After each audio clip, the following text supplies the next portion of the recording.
Gara-jabummaan akkanaa dhuguma dhala namaarraa eegamaa? Dhalli namaa kamuu miira ni qaba.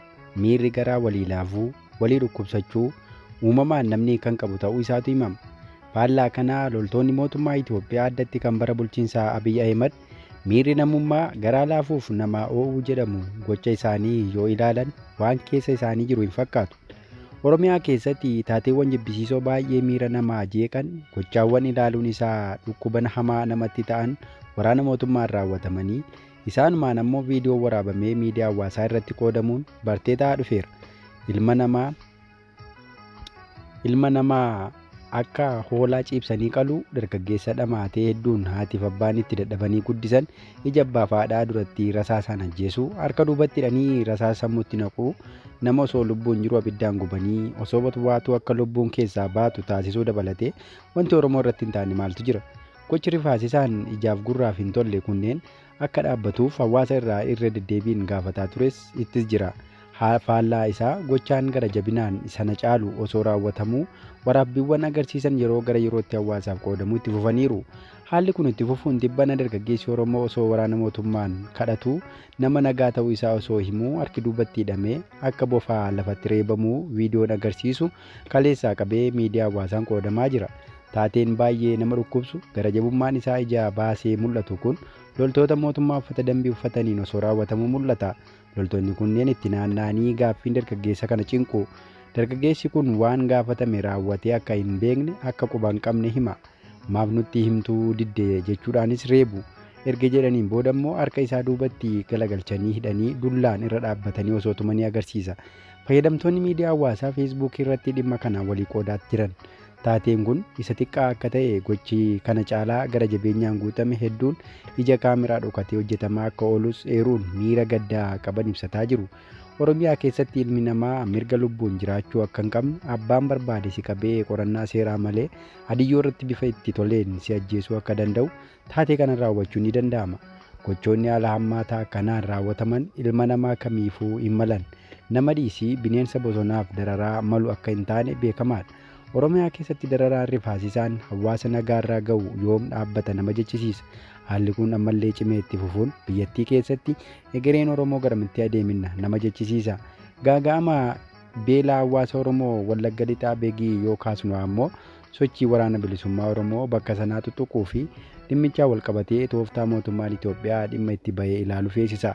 Sababa gogaa isaa fi akkuma weenniin ajjeefamaa jedhamu hawaasni Oromoo Wallagga Lixaa Beegii sababaan dararaa ulfaataa irraan geessisu mootummaa Itoophiyaa haaloo waboof da'oo taatan jedhurraa kan madde ta'uu beekuun barbaachisaadha. Uummatii Oromoo naannawaa Beegii hawaasa beela osoo hin taane ofirraa hafee lagaa sooru ta'uu namuu quba qaba. Haa ta'uutii sochii waboon naannawa sanatti taasisaa ture kutannoof ciminaan waraana isaa waboo tumsuun uummata Oromoo naannichaa ija haamilee qaamolee mootummaa keessa seenuu hin namne. Waraanni bilisummaa Oromoo waggoota dheeraaf naannawa Beegii kana keessatti sochii gita hin qabne taasisaa ture. Icciitiin waboo eegamee hawaasni naannichaa waraana kana of keessa dhokfachuun xiyyeeffannaan mootummaan uummata kana akka diinonfatu taasisuun oolle. Haala kana irraa ka'uun waggoottan 3 darban keessa caasaaleen mootummaa naannicha keessa socho'an humnoota waraanaa mootummaa fi gaggeessitoota sadarkaan jiraniif qajeelfamni hawaasicha akka midhaan jilba waliin darban akka hin qonne ajajan. Haala kana keessatti hawaasni oomisha boqqolloo bisingaa fi nuugii dabalatee midhaan jilba wal darbuu irratti hirkatee jireenya gaggeeffatu qonna kana akka hin qotanne taasifame. Kanneen lafa bulleeffatanii boqqolloo fi bisingaa adda addaa facaafatan ammoo akka duraa caragamu ta'e. Waggoottan darban keessa suuraa midhaan araddaa irraa caragamee fi caasaa mootummaan osoo caragamuu agarsiisu miidiyaa hawaasaan qoodamaa tureera. Haala kana keessatti hawaasni akka hin qotanne, kan qotate akka hin bilchaanne, kan bilchaate ammoo araddaa irratti abiddaan barbadeessuu dabalatee waan danda'u maraan dura manca'aa tureera. Asitti wanti hubatamuu qabu taateen kun akka fakkeenyaatti Beegii haa fudhannu malee bakkeewwan waboon waalaan keessa socho'uun humnoota mootummaaf dhukkuba ilkaanii ta'e maratti tooftaan hawaasa beelessu kun fayyadamameera. Kibba Oromiyaa Gujii keessatti ammoo inumaa keessa darbamee bunni qonnaan bulaa araddaarraa muramee akka gogu ta'aa ture. Haalli kun mootummaan siyaasa isaa gaggeeffachuuf itti yaadee akka hawaasni Oromoo beela'u dursee saganteessee raawwataa turuu isaaf ragaa gahaadha. Waqtiin kun Oromiyaa keessatti waqtii birraati. Birraan waqtii quufaa ta'e osoo jiruu sa'aatii kana beelli Oromiyaa keessaa dhaga'amuun itti yaadamee karoorfamee sagantaadhaan bulchiinsi Itoophiyaa waan hawaasatti fide malee beela uumaan fide akka hin taane hubatamaadha. Har'a hawaasni Oromoo waan nyaatu dhabee rakkachuun beelaan daa'imman duraa dhumuun kana biratti weerara dhibee busaan akka dhuman taasifamuun sagantaa mootummaan itti yaadee haaloo waboo uummatatti ba'uuf qabatee hojjete ta'uu hubatamuu qaba. Hawaasni kun beela'ee jennaan waa'ee qoonqoo isaa yaaduu malee waa'ee bilisummaa yaaduu hin danda'u abjuu jedhuun uummata beelessuun hangam gara jabummaa mootummaa kanaa akka agarsiisu waliin himuu dansaadha.